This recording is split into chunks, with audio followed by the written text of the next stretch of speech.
Hello friends, welcome back to my channel that is radiography world.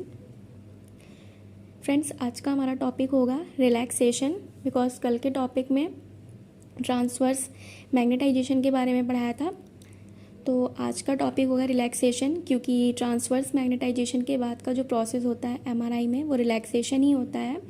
तो proton कैसे relax होके अपनी equilibrium state पे वापस आते हैं उसके बारे में आज जानेंगे। तो इसके लिए सबसे पहले रिलैक्सेशन क्या होता है ये जानना ज़रूरी है। तो सबसे पहले फर्स्ट ऑफ ऑल हम लोग रिलैक्सेशन के बारे में बात करेंगे। What is relaxation in MRI? Then relaxation means recovery of proton back towards equilibrium after being disturb by RF excitation. तो क्या होता है कि जब हम लोग ट्रांसवर्स मैग्नेटाइजेशन में आरएफ पल्स सेंड करते हैं तो जो प्रोटॉन हमारे जेड एक्सिस के अलोंग होते हैं वो यानी मैग्नेटिक फील्ड के अलोंग होते हैं, वो क्या होते हैं, वो टिल्ट होकर, क्योंकि 90 डिग्री आरएफ पल्स दी जाती है तो वो टिल्ट होकर एक्स वाई प्लेन पे आ जाते हैं, यानी ट्रांसवर्स प्लेन पे आ जाते हैं। जब जेड एक्सिस पे होते हैं प्रोटॉन तो उन्हें लॉन्गिट्यूडनल मैग्नेटाइजेशन बोलते हैं, और जब आरएफ पल्स सेंड करने के बाद प्रोटॉन एक्स वाई प्लेन पे आ जाते हैं तो उनको क्या बोलते हैं, ट्रांसवर्स मैग्नेटाइजेशन, बिकॉज वो ट्रांसवर्स प्लेन होती है। तो ये हो गया ट्रांसवर्स मैग्नेटाइजेशन तक। अब तब तक तो एक्साइटेशन मोड में होते हैं प्रोटॉन्स, उनको आरएफ से एनर्जी मिलती रहती है। लेकिन अब क्या होता है, रिलैक्सेशन में बात करेंगे। रिलैक्सेशन में क्या करते हैं कि जो आरएफ पल्स सेंड किए होते हैं हम लोग ट्रांसवर्स में, उसको स्विच ऑफ कर देते हैं। आरएफ पल्स को स्विच ऑफ करते हैं तो क्या होता है, जैसे ही आरएफ पल्स स्विच ऑफ होती है तो जो प्रोटॉन एक्स वाई प्लेन पे हैं और एंटी पैरेलल में चले गए हैं वो सब वापस जो है अपनी ओरिजिनल स्टेट पे आ जाते हैं, यानी वापस इक्विलिब्रियम पे आ जाते हैं।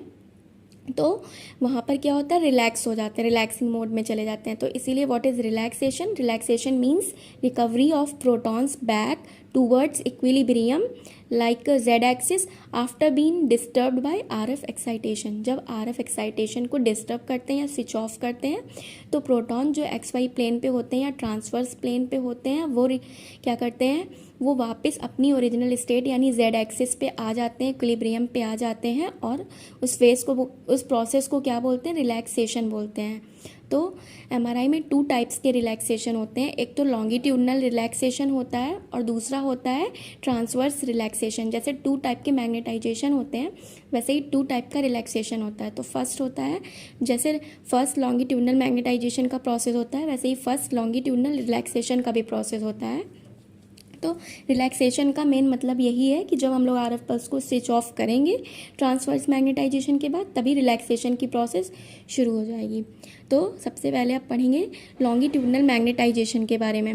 What is longitudinal relaxation. तो आज का टॉपिक होगा लॉन्गिट्यूडनल रिलैक्सेशन इन एमआरआई। तो लॉन्गिट्यूडनल रिलैक्सेशन में क्या होता है कि जो हमारे प्रोटॉन्स ट्रांसवर्स मैग्नेटाइजेशन में ट्रांसवर्स प्लेन पे चले गए थे उन पे क्या होता है कि उनके लिए आरएफ पल्स को स्विच ऑफ करते हैं। तो जो प्रोटॉन स्पिनिंग करते हैं ट्रांसवर्स प्लेन पे वो क्या करते हैं, वो प्रोटॉन अपनी एनर्जी को लॉस कर देते हैं, और स्पिनिंग करते हुए क्या होता है, वो वापस अपनी लोअर एनर्जी, प्रोटॉन्स जो होते हैं वो वापस से अपनी जेड एक्सिस के अलोंग आ जाते हैं, और क्या होता है कि जो मोर प्रोटॉन जो होते हैं वो अलाइन हो जाते हैं positive side of Z axis पे, और ग्रेजुअल इंक्रीज होता है उनके मैग्नीट्यूड में, यानी लॉन्गिट्यूडनल मैग्नेटाइजेशन में ग्रेजुअल धीरे धीरे रिकवरी होने लगती है, क्योंकि आरएफ पल्स स्विच ऑफ होता है और प्रोटॉन वापस अपनी जेड एक्सिस पे आते हैं। तो वहाँ पे लॉन्गिट्यूडनल मैग्नेटाइजेशन की रिकवरी भी होती है।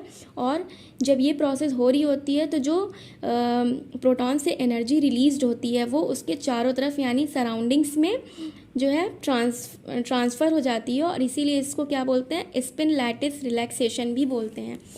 यानी लॉन्गिट्यूडनल रिलैक्सेशन को स्पिन लैटिस रिलैक्सेशन भी बोला जाता है। कभी कभी एग्जाम में पूछा जाता है what is spin lattice relaxation. तो क्योंकि लॉन्गिट्यूडनल रिलैक्सेशन में क्या होता है कि जो प्रोटॉन ट्रांसवर्स प्लेन पे होते हैं वो आरएफ पल्स स्विच ऑफ करने के बाद अपनी ओरिजिनल स्टेट पे धीरे धीरे आने लगते हैं और अपनी एनर्जी को लॉस करते हैं।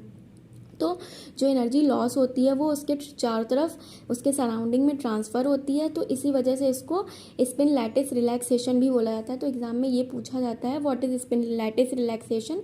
तो spin lattice relaxation is also called longitudinal relaxation. तो इसके दो नाम हैं, स्पिन लैटिस रिलैक्सेशन भी बोल सकते हैं, लॉन्गिट्यूडनल रिलैक्सेशन भी बोल सकते हैं, और कहीं कहीं पर तो इसे T1 भी बोला जाता है। तो ये तीनों चीज़ें सेम ही हैं, longitudinal relaxation, spin lattice relaxation and T1। Friends ये तो इंग्लिश में फ्रेंड्स ये तो एक तरीके से समझने के लिए था, और इसकी डेफिनेशन क्या होगी, व्हाट इज़ लॉन्गिट्यूडनल रिलैक्सेशन। तो it means when RF pulse is switched of, spinning proton start losing their energy, the low energy proton tend to align along the z axis as more and more protons align along the positive side of z axis. There is gradual increase in the magnitude or recovery of the longitudinal magnetization. The release energy released by the proton is transferred to the surrounding. Hence the longitudinal relaxation is also called spin lattice relaxation. तो in short ये भी बोल सकते हैं, the time taken by longitudinal magnetization to recover to its original value after RF pulse is switched off is called longitudinal relaxation time, और T1। ये एक easy language में हो गया, जिनको पूरा समझ में नहीं आ रहा है पूरी थ्योरी, वो शॉर्ट में ये भी बोल सकते हैं, the time taken by longitudinal magnetization to recover to its original value after RF pulse is switched off is called longitudinal relaxation time, और T1। मतलब सीधे सीधे ये बोल सकते हैं कि जैसे ही RF पल्स को ट्रांसवर्स मैग्नेटाइजेशन के बाद जैसे ही RF पल्स को स्विच ऑफ करते हैं, वैसे ही जो प्रोटॉन्स होते हैं वो अपनी एनर्जी लॉस करके और वापस अपनी ओरिजिनल स्टेट पे यानी Z एक्सिस पे आ जाते हैं, यानी रिकवरी होने लगती है फिर से लॉन्गिट्यूडनल मैग्नेटाइजेशन की, और जो ट्रांसवर्स मैग्नेटाइजेशन था वो डीके होने लगेगा, क्योंकि लॉन्गिट्यूडनल मैग्नेटाइजेशन की रिकवरी हो रही है, प्रोटॉन अपनी ओरिजिनल स्टेट पे यानी जेड एक्सिस पे वापस जा रहे हैं, तो वहाँ पर क्या फॉर्मेशन होगा, लॉन्गिट्यूडनल रिलैक्सेशन का फॉर्मेशन हो जाएगा। और अगर आप लोगों को अभी भी कोई कन्फ्यूज़न है तो आप लोग कमेंट में पूछ सकते हो, कमेंट पे डिस्कस कर सकते हो। और thanks for the watching, thank you.